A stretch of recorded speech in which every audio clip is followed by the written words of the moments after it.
Beloved heart, I invite you to sign up to my mailing list, and as a result of signing up, you will get a free gift. It's a 5D rebalance tune-up of all these chakras, and chakras are my specialty, so I would love to gift you with this transmission that is filled with light language and codes to help you stay balanced and tuned up during these increased frequencies of energy of this ascension, this new earth frequency.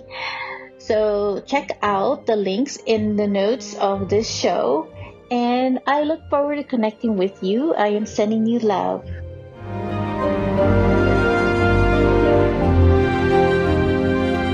This is the transfiguration of the new you.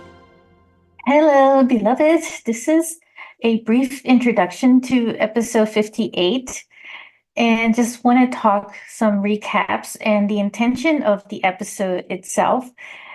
It is a very practical tool where I have a special guest, Dr. Marie Farish, who shares ingredients and recipes of love, as well as anchoring in the love. So it is, a great way, a different perspective on all about love, because we can never get enough of love.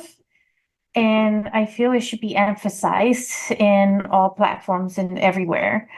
And it's not to say that we don't have, bad times, and that, we all go through our challenges, right, as humans in our life. So the intention of this episode is really to bring in healing, to bring in remembrance, and most of all, to trigger an activation within yourself to be in accordance with your own love within yourself.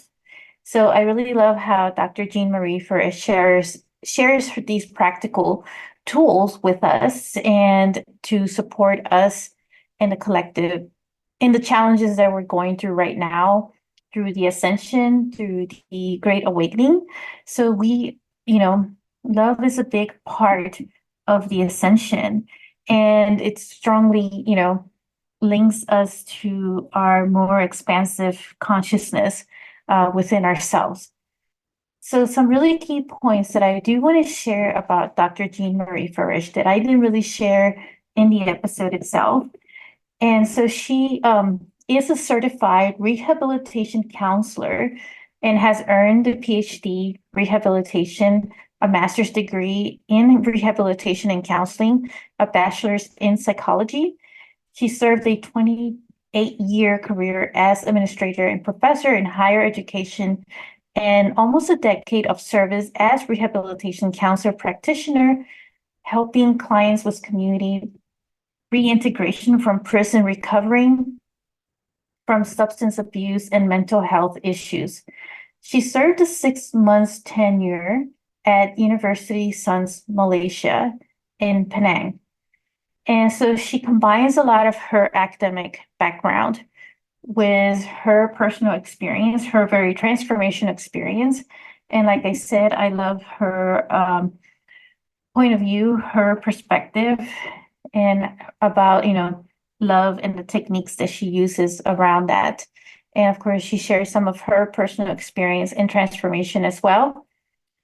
And in the episode itself, I'm going to include notes for contacting her. So check out the description of the episode for some of her contact information there.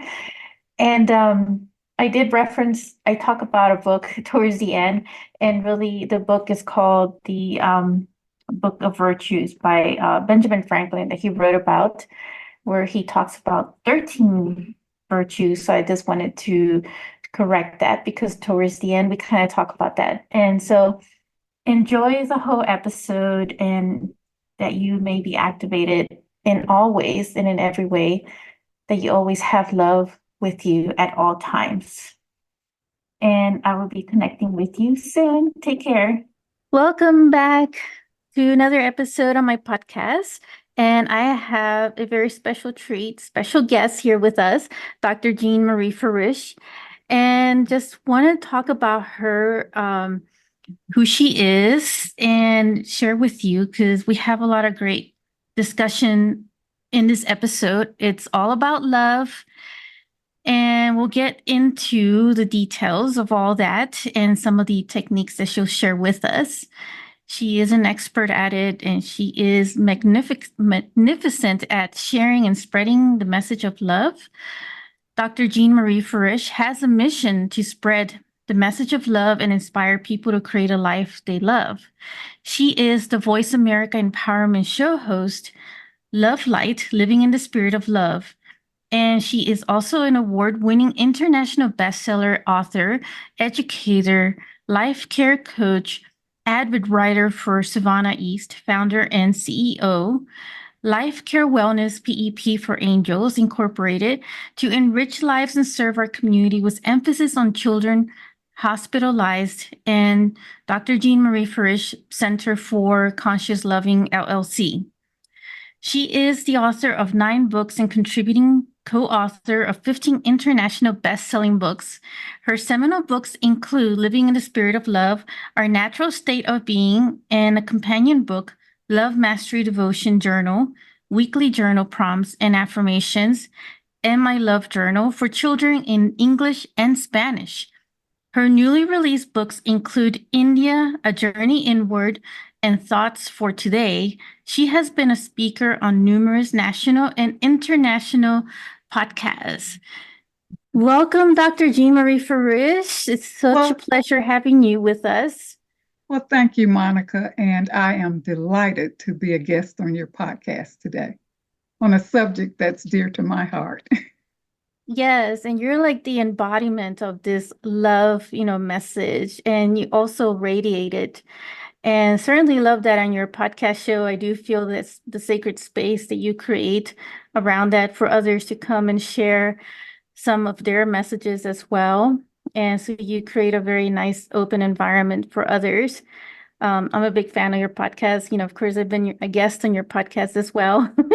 Yes. So yeah, definitely, something that I would highly recommend others to listen as well. And so, I was curious because you have so many things, right? Like, I admire all the books that you've written as well, which, something that I'm working on myself. So what led you though on this whole path here to get here? Well, Monica, thank you so much for the introduction, and thank you for being a guest on my Voice America World Talk Radio empowerment show, Love Light. But this is a great question, and I am pleased to share with you and your listeners what led me on my path. Let me preface this by saying that there were 2 significant journeys. The first one in 2012 to Penang, Malaysia, the Pearl of the Orient, that I will share more about because that one was really significant. And the subsequent journey to Leh Ladakh in the Himalayas. It's a northern Buddhist sect in India, where we had an opportunity to visit ancient monasteries, have talks with and blessings with monks, talks about compassion, love, well-being, and happiness. So during both of these journeys, I felt a pull. I felt like I had been there before. So it really was astounding to have the opportunity to visit Malaysia. I was there, let me just share that I was there for 6 months on invitation by Prof. Dato Seyching Mei. She was the Vice Chancellor of University of Science Malaysia during that time. And I was invited to serve as honorary consultant in the Division of Industry and Community Engagement. And this was a wonderful experience. I worked as a team with the faculty and staff on a book on volunteerism, but most significant, immersion in this peaceful, beautiful, tropical land, multicultural, multi-ethnic, multi-religious. I witnessed the true spirit of volunteerism. I traveled with faculty to remote villages and indigenous communities witnessing service. I spent a lot of time volunteering at Lions Reach Education and Resource Center for children with autism. And I had many encounters with priests that laid the foundation for a life-changing experience. And what I must share is that the change was gradual and what can I say? It was a gradual change. I didn't really realize what was happening to me on this perceived work assignment. It turned into a transformational experience. And during the last stage of my journey, I was at an event we were covering on a volunteer activity for Chinese students who were hosting a festival at a home for the elders. And during that time, I just sat quietly, really with tears in my eyes, and I posed this question to myself: what was the real purpose of this journey? Mm. And I had a spiritual epiphany. A voice whispered to me, it was all about love, with flashbacks like a movie of all the scenes of really loving and heartwarming experiences. And so, therefore, as I shared, I journal every day. When I came back to the States, I wrote my memoir, The Long Journey Home. And as a result of that book, I was guided to the work of Henry Drummond, an 18th century Scottish author, teacher, evangelist, world traveler, scientist who analyzed love. And so, therefore, I adopted his work in terms of the holistic model of love. And there's a quote that I find so significant that I use frequently, and in my books that Drummond coined: you will find as you look upon your life that the moments when you really lived are the moments when you've done things in the spirit of love. And that's kind of the long and short of what kind of led me on this path. And writing the book, my memoir, and during the time spent in Malaysia, it's like I transformed from academic writing to more transformational writing. And then as a result of the book that I wrote, I was one of 36 global award winners in the Transformational Authors Experience Writers Contest. It was the 4th annual contest. And as a result of that, I won the award by Vicki Winterton, where I was featured in Published Magazine and on global radio shows. And that kind of started my writing and my journey forward. That's amazing. I love that transformational writing. It's so key and catchy that we need a lot of that right now for, a lot of people going through certain transformational states, and the whole theme of love, which is so key for us in the ascension that we're all going through right now. But more specifically, though, I want to understand, why is love so important, though, for the listener, listening? Why is it so important for them to know about love from your own standpoint? And what kind of love are you talking about as well? Well, thank you, Monica. That is a very good question. And I am delighted to share that I preface this by saying divine love is who we truly are and our birthright. It is not earned. It's not bestowed by another based upon our perceived worthiness, nor dependent on any external sources. It is our natural state of being. So love is more than just casual expressions and sentiments. I love you casually, based on how you are operating with me. Or I love you as long as you're doing what I want you to do. So it's beyond that. It's not superficial. And love is really the solution to all human problems. Yet it is our greatest challenge. And love is the light of our soul. Love is our universal language. Love is the bridge that binds our hearts. And I must say that as a result of my experiences abroad, there were many instances where I could not speak the language, but we bonded within our hearts. So what the love that I'm speaking of here is divine love, which is unconditional love. Again, our natural state of being. It does not have to be earned or sought after, by external sources. But what happens, Monica, is that we lose this connection with our true self, mired in cultural beliefs, deep conditioned fears. We have the perception of being unlovable, unloving, and unworthy. And as the masters say, we're either in love or fear. And love is the highest vibration. So being in the vibration of love, it brings us back to our true self. And we've learned things about ourselves that are not the truth of who we really are. So we have to adopt, we'll go back, return to our natural state of being that we are all longing for and yearning for. And as Buddha said, you, as much as anybody, deserve your own love.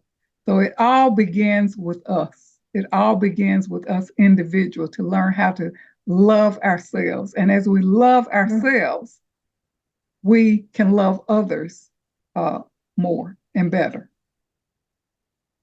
Yeah, perfect. Thank you for sharing that. And it's interesting because a lot of media and a lot of songs, right? If you listen to them, they're all about romantic love, right? Yeah. And so I feel like, the way that society and our cultures have been trained is by this whole thing about romantic love and relationships and all that. And that seems to be like the main focus. But like you got the point that divine love is, all-encompassing universal love that, emanates from all of us. And so, yeah, romantic love is an aspect of it, right? Um, but I think though now moving into the future, maybe we'll have more of universal divine love type thing. Yes. Yeah, go ahead. What I was thinking about was that when I started doing the research and I was divinely guided to Drummond's work, all I could find was romantic stuff. It's all about romance. And I said, it has to be deeper than this, because as an former academician, I spent my career in higher education. I've always been a researcher. So I started just researching, and everything pointed to romantic love. Yes. And that, is quite fleeting, right? Yeah, I mean, And I we're think looking for what? Something to sustain us, but we have to really look at the fact that that is who we truly are, but we yes. lose that. Yes, very good point. And, so that's why it's important that we go about doing transformational writing or transformational speaking of, educating us, all of us, so we're all part of, learning as we go along, right? Of always reminding ourselves of the universal love and divine love that we hold within ourselves. And so, I always emphasize this a lot on my show about that love is the key to the ascension to the 5D, ascension being, our conscious state. So it's really being in that natural conscious state of this divine, universal, vibrational energy and frequency of love, because it is the highest vibrational frequency. Yes. So yeah, for sure. And I mean, so there is, a lot still like I know sometimes people are like, well, why are you always talking about like positivity? So one of the things that, I want to like emphasize, not always, positive, right? But it's just a reminder of, always being in a state of love. 'Cause sometimes we do forget, and sometimes I do fall, and I fall into the shadow. But, I always remind myself of the universal divine love, pulling me in that direction. And, for instance, like some people have a tendency to think that if you don't really like, can you like really love someone if they've been like really toxic with you, if they've been terrible with you, would you still be able to like love them, and and even if you're not hanging out with them anymore, how can you still love them and have compassion? And so we'd love to hear your thoughts on that, and for the listener, listening is probably, may have the similar thoughts as well. Yes, this is a very interesting topic because I think we've all been there. Yeah. And a lot of people feel this unworthiness. And I know even for myself during the time where I felt the need to be perfect or to be accepted or be a people pleaser or whatever, under the guise of unworthiness. that if I do all of these things, then I will be loved. But it was quite draining. And I must say, Monica, as well as to your listeners, uh, I attracted all kinds of relationships that played out that thing. Yeah. And I must say that, people think they really know what love really is, but they really don't. As you indicated, a lot is about romance or maybe learned behaviors based on family, cultural beliefs or whatever. But let's go to these toxic kinds of relationships, because I think that first of all, we have to really realize that we have the power of choice. We have to take a closer look at ourselves and at our beliefs.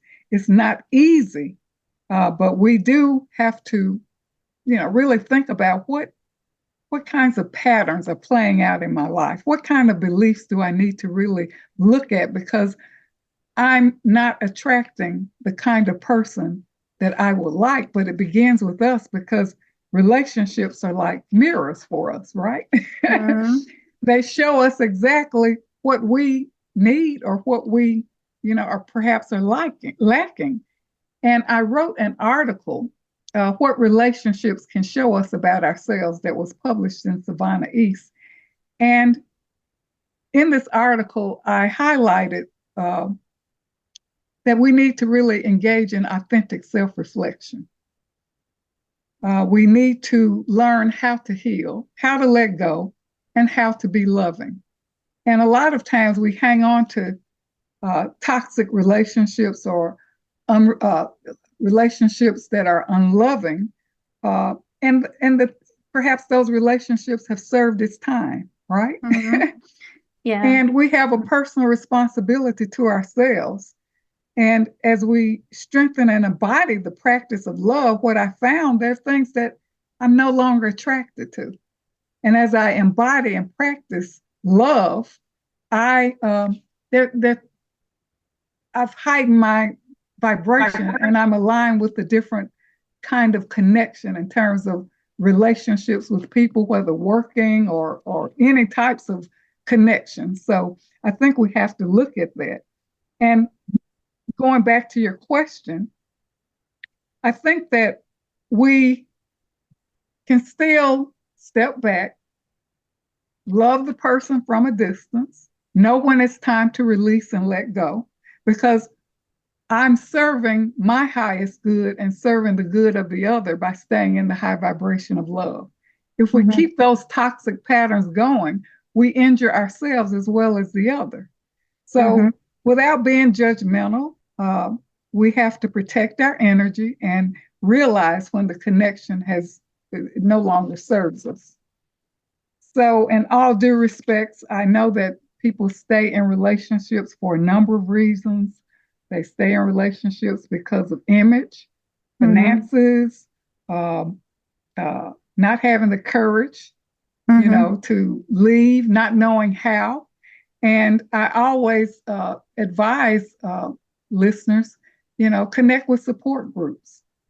There are many online groups, there are many classes that you can take. There are resources in the community, because some people may be in abusive relationships and don't know how to get out of those. So, connecting with the community, looking for resources and networks to, get out of those relationships, especially when they're abusive, is really important. So we deserve a healthier and happier life. And we can love people from a distance, but we have to know when to let go.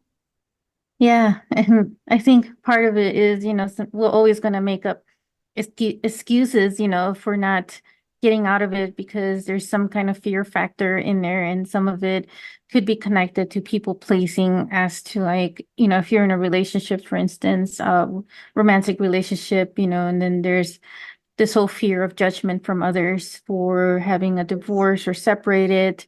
Yes. Or if you're like with certain friends, in your group, and you've known them for a long time. And so there's an excuse for wanting to disconnect, but you got it, to the point that what you just said, that there's a time that you have to like detach from that, because it's really about also taking care of your own healthy boundaries, your own like energy field as well. Because as you know, many of us who are empaths who like, you know, absorb energy like sponge, for instance, you know, and feel like drained, because you have to at some point be able to put those boundaries and watch out for the they call them like energy vampires. Yes, indeed. Yeah. Protecting our energy, and uh, you made the point why people stay in those relationships and not having the courage, or maybe my image, you know, and the connections that I have. If I look, you know, bow out of this relationship, you know, then I lose certain friends and people I'm connected with. But a lot of times when you think about the patterns and things like that, the connections are kind of out of sync with the vibration of love, going back to those Yes. superficial reasons why people stay. Mm-hmm. And, you know, we have to really reclaim our power and really look at a new way of being and return to our true self, the natural state of being, which is love. Yeah, so pretty much recharging yourself with your own divine love. Yes, perfectly said, perfectly said.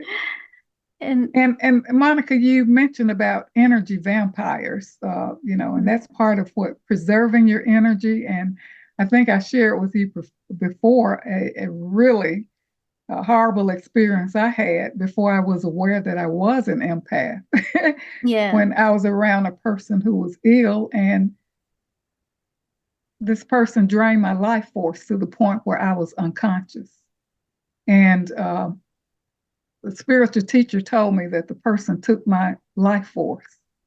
And when I returned home, I regained my energy and I was restored.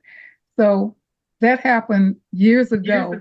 And that was the first time I had that experience and realized, my God, I have to really protect myself and really be aware, because I wasn't aware. Yeah, and so, you know, it's good to have that awareness, right? When we feel extra sensitive to certain energies, we walk in a house and all of a sudden you feel in your stomach really sick, you know, something really feels Yes, off, right? And even with yes, people that we connect, and doesn't mean that, you know, you have to stay or be with certain people and not be able to send them love.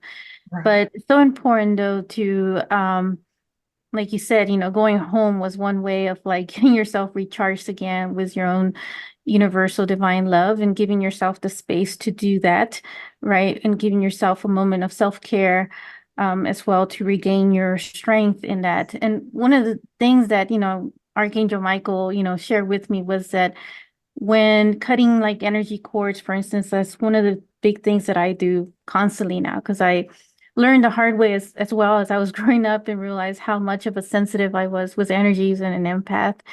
And so I started, so now I just do a lot of constant like energy cords with like Archangel Michael. And one of the things he always said as you cut the cords, to send love to them Mhm. well. Mhm. Yes, and that's great, because I think blessing the people, blessing you know, I've learned my lesson.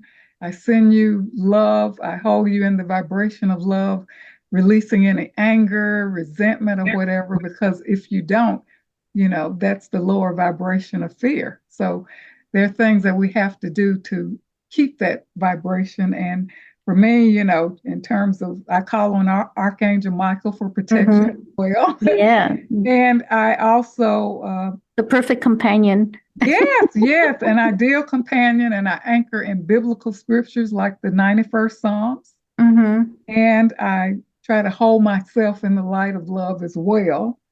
And sometimes I call for prayer support for spiritual friends, or, you know, resources that I connect with, you know, when I feel that surge.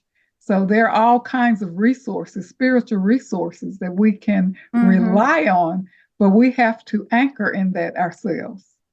Yeah, and yeah, definitely would love to hear more from your side, you know, what techniques, other techniques you have, you know, for the listeners to help them get protected and anchor in that love. So I know you have a lot of content on that, which we'll get to. Yes. So, what would you like suggest though to someone who is in a current toxic relationship and they kind of feel stuck, and what advice would you give? Thank you so much, because that is an important question, and there are many people feeling stuck in relationships. They want to leave, they want to go, but they stay, and they continue to be miserable. And I think it's up to us to create a life we love and call our power back. Again, people are living out childhood, reliving and reenacting childhood wounds and all kinds of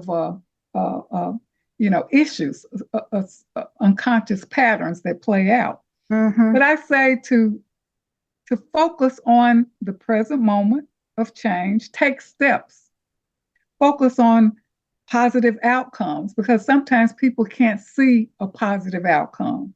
Yeah, we have to imagine, we have to take action, we have to take steps, but I think taking small steps.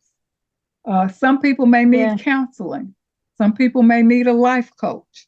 Again, journaling to engage in self-reflection, self-introspection, where you can be honest and authentic with yourself. Again, support groups can be essential, looking at services in the community. When we learn to discover things about ourselves, we expand our horizon. And being involved in positive experiences and healthy connections, we feel more out of alignment with the lower vibration of toxic relationships. So I know it's not easy. Yeah. To our listeners out there, I know it's not easy, but start taking small steps. Imagine what kind of life you would like, because some people can't even see beyond the toxic relationship. And you learn how to set boundaries, how to let go as you discover new things about yourself, engage in new activities, practice loving yourself, strengthening and embodying the practice of love, I think is really central to, really moving forward in your life. Because if you don't know how to love yourself, I don't think you can really make progress. So it all comes back to us, and it all comes back to love. Yeah, so important. And I love your advice and tips on that. Starting with small steps, is so key. Because sometimes it could feel like it's a big elephant, right? That obstacle, or feels like it's never going to happen, or there is no support. So for some of, people who are struggling with that, so this is, really great advice for that. May I share one more point? Oh, go for it. Yes. How we feel about ourselves and how we are being impact all key areas of our lives. Personal development, spiritual development, romance, finance, business, career, social life, social activities. It impacts every aspect of our lives. It's not just about romantic love. If I don't feel worthy, that's going to affect my finances. If I don't feel that I'm loving or lovable, I'm going to attract myself to negative experiences socially, right? In all areas. So it's not just about one aspect. It affects all areas of our lives. Yeah, that's so powerful and so key for us to really take in and always remind ourselves, even if we forget, and fall into this other pattern of feeling lost and stuck in a situation or with certain people in our life. But yeah, going back, to feeling that there is no path forward, that we're stuck, or that we feel obligated, whatever the excuse may be, it's all the same. And so that's, all of this, the tips and all that are very key for us to help us start, breaking out of whatever we find prison we've put ourselves into. Very well said, because as the masters say, we're either in love or fear. And even during the course of the day, I'm asking myself reflective questions. If I'm out of alignment, I start asking myself questions Mm, because it's love or fear. It's easy, right? So yes. these toxic relationships, it's a lot of fear surrounding that, right? Oh, there is. Yeah. And that's all like very emotionally draining as well. Mhm. Mhm. Health-wise, in all aspects of our lives, we Mhm. cannot live our best lives, be our best selves if we are, immersed in fear, the low vibration of fear. Yeah. And may I share something else? Even in Yeah. toxic relationships, um, anger and resentment. If you're in that relationship, Oh, you're living in anger and I'm so and glad that you said that. anxiety and what can I say?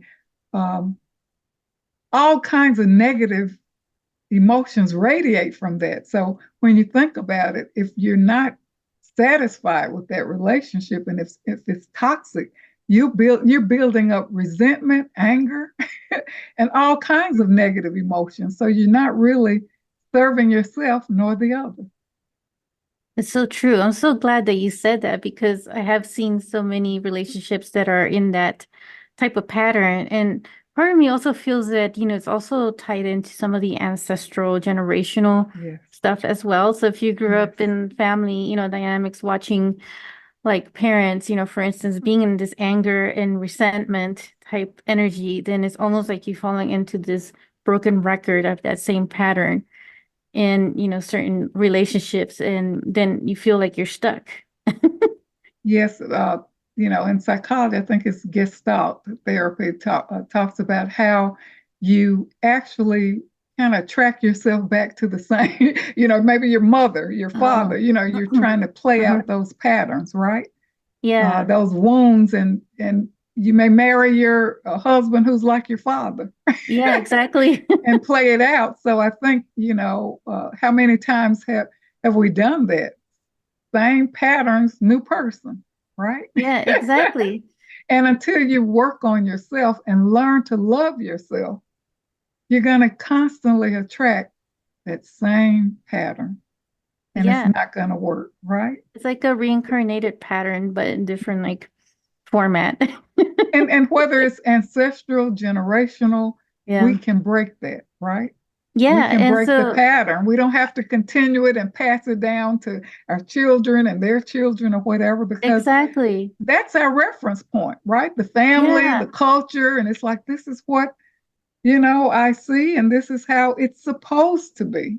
And uh, they Hmm. don't really see that there's another way, you see? Yeah, and I feel that with your method, because I know you're going to share a nice Mhm. little exercise with us, of anchoring in the love and Yes, some of these steps, and techniques. I feel that will help break those cycles. Somebody who feels yes, stuck and obligated in a certain situation with someone. yes, that is so true. Uh, love is an inside job. That's quoted by, I think, one of the masters. So it starts with us. Mm-hmm. You can't expect for someone to fix you or to love you or to make you happy. It does not come from the outside. Exactly. In fact, the outside is a mirror. If you look around and see, Yeah. look at the relationships that you're in, and you're like, wait a minute, this, I don't feel good about this, yet I continue. And, low vibrational energy, like if you're in relationships where people are gossiping or wishing ill will to other people or Hmm. being judgmental, that's low vibration. And I've had to let Yeah. relationships go because it's like that doesn't really fit with me, you know. Or if you Yeah. listen to things and you're like, wait a minute, that just doesn't fit. So you have to really look at what resonates with you, right? Right. Discern with What your and heart. and and, and Monica, what makes you feel good? It's not rocket science, right? Hmm.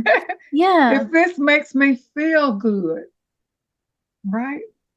I want more of this. But this, More of your own love. yeah. But you can gauge it by what you're attracting. Yeah, and some people like think that their happiness dependent on certain outcomes of the external world, but really it's the outcome of your internal world. That is so true, because even during my journey, moving toward my own transformational journey, I had achieved major milestones in my life. And it's like, okay, is this it? I always felt something was missing. I was yearning for more, and I would, study ancient books and, just look for something. What is it? But my yearning was coming home to my true self, beyond these external fleeting pleasures and fleeting moments. I was looking for something. I guess I was trying to come home to my true self. I was yearning for something more. The journey back to me, hence my book, The Long Journey Home. Oh, that's so beautiful. I love that. Mm-hmm. Would you be open though to sharing a small exercise with us with some of those techniques?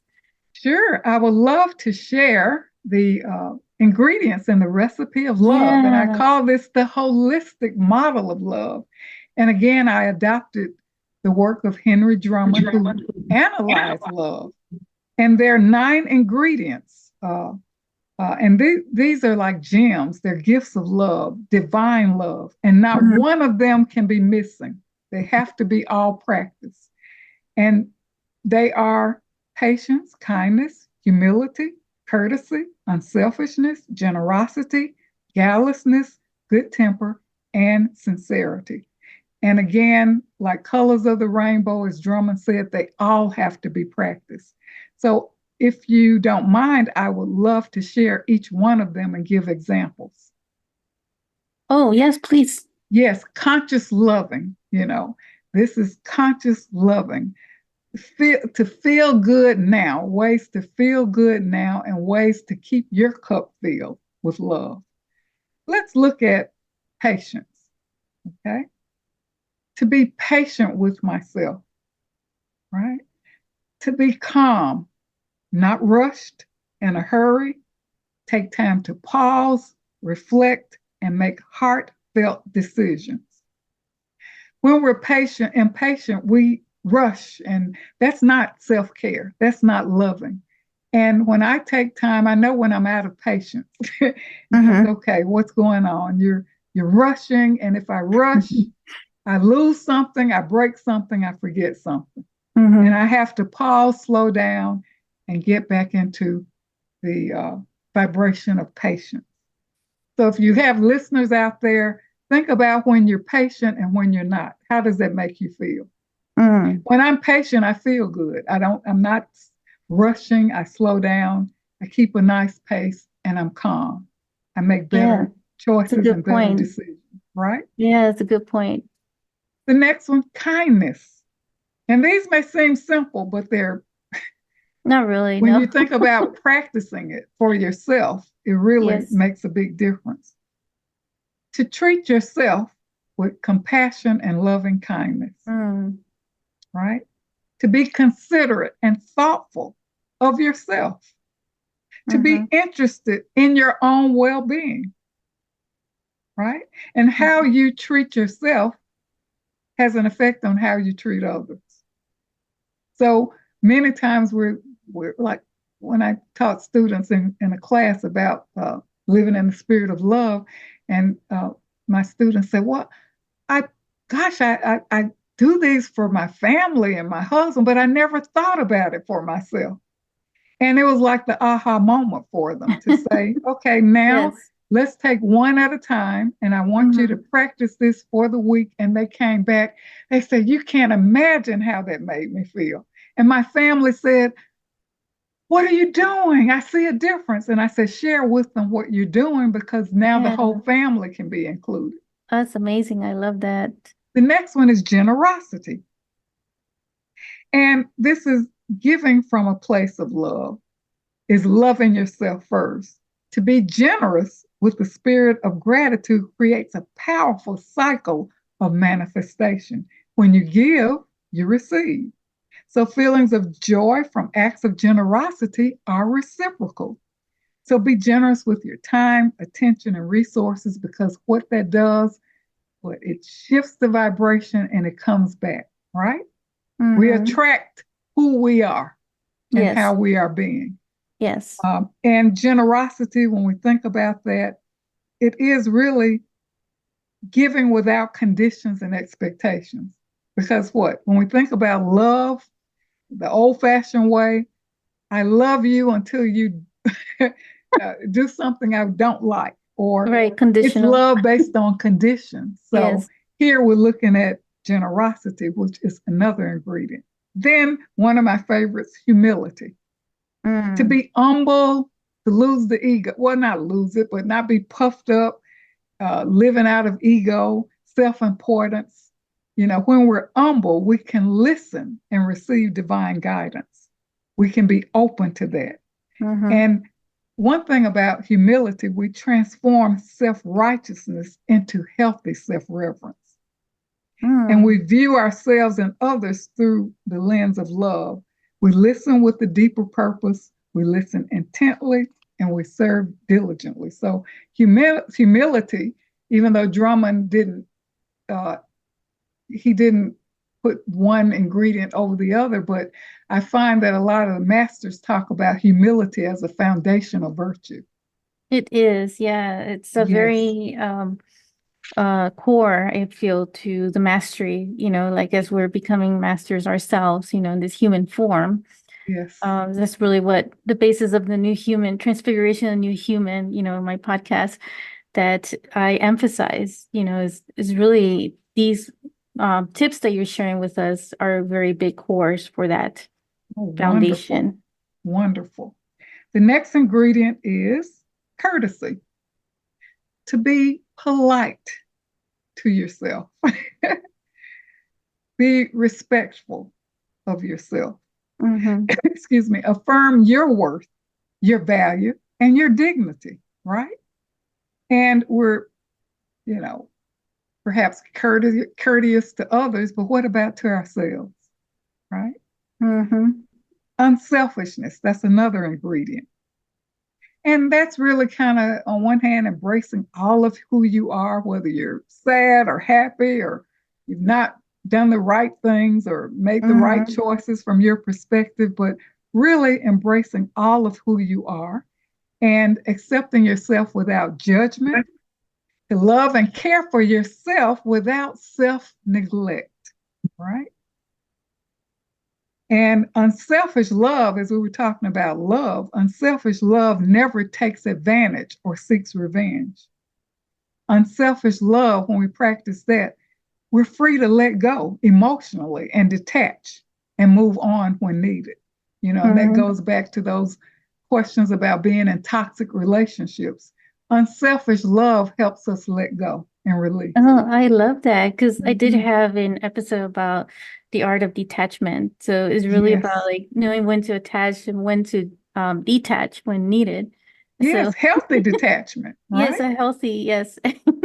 Healthy detachment. And that's honoring ourselves and honoring the other. And when we neglect ourselves, what happens, right?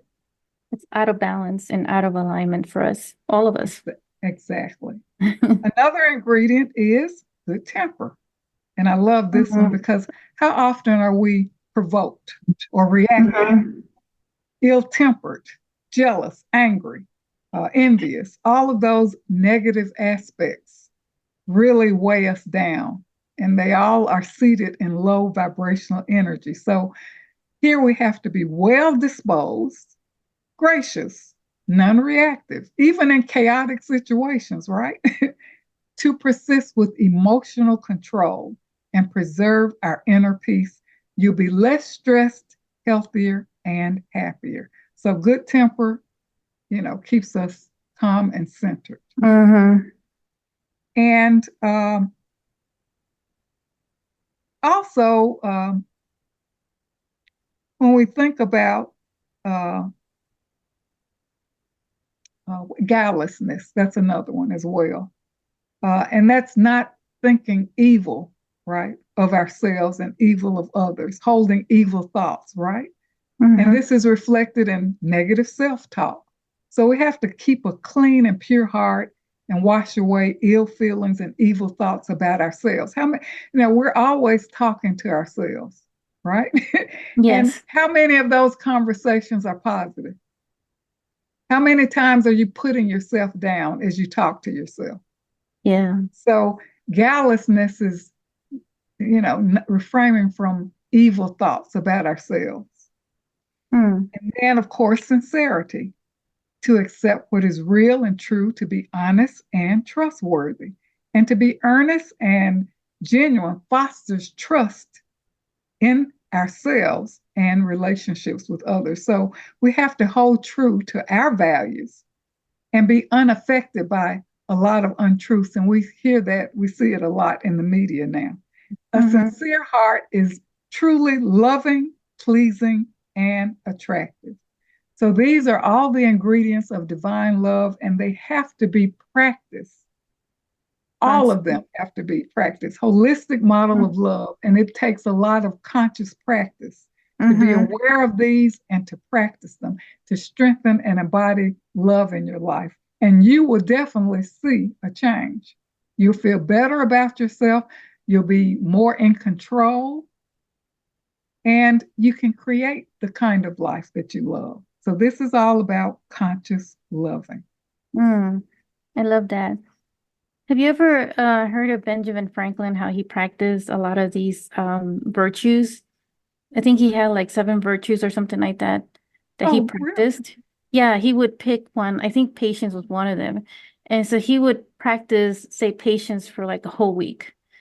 And so he would do this, constantly. And that's how he became like his own better version of himself, I'm glad that you brought that up because, again, when I had my students do the same, I said, for a week, when we come back to class next Monday, I want you to share what happened to you. Be conscious of how you are being with yourself. And they were like amazed. I'm calmer.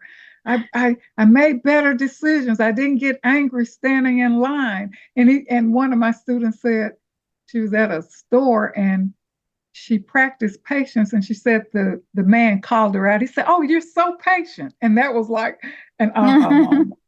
So I invite your listeners to take each one and practice one a week, right? Yeah. And journal about it. Journal about it. How does it make you feel? What are you experiencing? How are you feeling about yourself? Yeah. What are you hearing from others? Like my students, they say, "Gosh, my family say, wow, you're calmer. What's happening? What are you doing?" But they liked it. They liked it. Yeah. And they liked the person that she was. It's very contagious too, And Monica, all of these help us return to our natural state of being, which is love. Yes. Right? Yeah. And I love that because, just like you're channeling Benjamin Franklin. But if you really look at all the accomplishments he did in his life, right?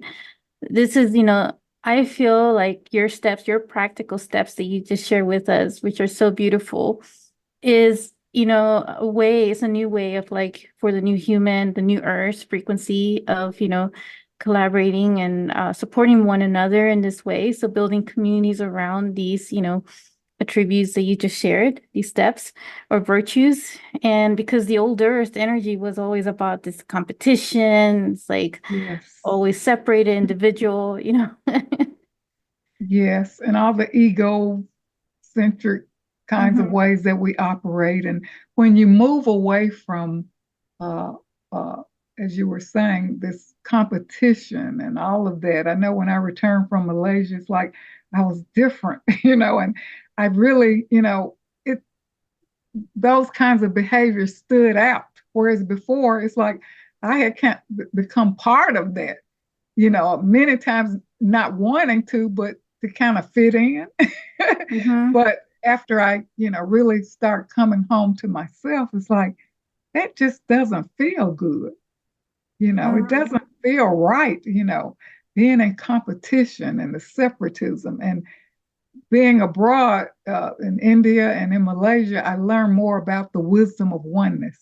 Yeah, I love that. And that human connection, and that we're all here to serve. And Even the spirit of volunteerism, I witnessed that. And, it's like a light bulb went on. It's like, my God, Yeah. it's like if everyone depended on the other, for well-being. And if you gain, I gain, and we're all in this together. It was beautiful.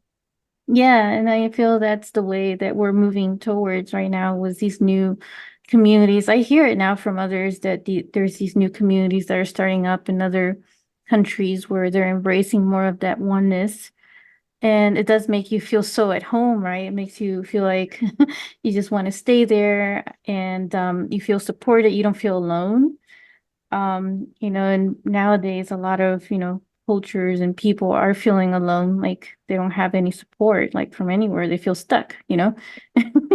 And going back to toxic relationships, how Mm, many out there are feeling alone even in these relationships? And, exactly. and Yes. we know that loneliness is an epidemic, Yes. especially in the Yes. States. It's an epidemic. Exactly. So people are alone together, feeling lonely, rather, Mm-hmm. lonely with people, lonely at work, lonely at home, disconnected because of technology, right? And Yes. so loneliness is an epidemic. So if we wake up to Mhm. conscious loving, I love that. we wake up to ourselves and we help others wake up, because what happens when we're Mm-hmm. vibrating higher, love is the highest vibration. People feel that, Mm-hmm. and it can be contagious. Like the lady I Yeah. shared with their family, it's like, what are you doing? We like how you're being. And I said, educate them, tell them what you're doing so that your children can become calm, right? Mm-hmm. Mm-hmm. Not rushed and see the benefit, Exactly. right? Huh? Exactly. Yeah. It's perfect. I love that. Mhm. So I'm gonna maybe start concluding, because this is really great information. I love everything that you just share and the practical steps that, I really highly encourage also the listeners and something that I'll also be doing myself. So happy and grateful that you shared with us, these techniques, because I feel like the more of us that practice it, the more that we can have these rippling effects throughout humanity as a whole, and building these other communities that are more supportive and teaching others that they're not alone, but really refilling their cup to this anchoring of love that you just shared with us. So we'd love to hear some of your final thoughts that you have for us. Well, I think that we owe it to ourselves. We have a responsibility to love ourselves. We have a responsibility to reclaim our lives. We have a responsibility to create a new love story, and shed these old, outworn beliefs with uh, boundaries. We don't have healthy boundaries, and we're mired in toxic relationships that are not serving our highest good. So we do have a responsibility, and Mm-hmm. practice the ingredients of love. Come back home to your true self. Feel good now by practicing these ingredients. You become more aware of yourself. You Again, it's conscious loving, and love again is the highest vibration. Yes. And each one, and I think my theme is each one, reach one, teach one. I love it. That's perfect. Thank you so much for sharing with us. And just want to say to the listeners that if you would like to get in touch with Dr. Jean Marie Farish, you'll find a lot of her contact information in the show notes. And she also has this wonderful podcast, like I mentioned in the beginning, it's called Love Light, Living in the Spirit of Love. And check out, some of her episodes. They're very beautiful. It's so you could probably, reach her on Facebook and Instagram, and also on YouTube and TikTok, which you'll find information, those show notes there. Is there anything else you would like to share in regards to that? I would just like to share that I thank you. I owe you a debt of gratitude for all that you do in Oh, your thank work you. for raising the vibration of love. And I invite listeners to tune in to our shows on Voice America that are on demand for listeners to tune in at their leisure. So they can find our shows on demand on the Love Yes. Light Empowerment channel in Voice America. Oh, thank you so much. I appreciate that. Thank you for being here with us. And yeah, like you said, there's a lot of powerful episodes that we've had on your podcast as well. Had a lot of fun with those conversations. So thank you for your time. Thank you. Thank you. If you enjoyed this episode, make sure to click like, save, and share with others so they can also experience what you just experienced. And stay tuned for some more high vibe episodes. And I'll be connecting with you in the next quantum field. Sending you so much love.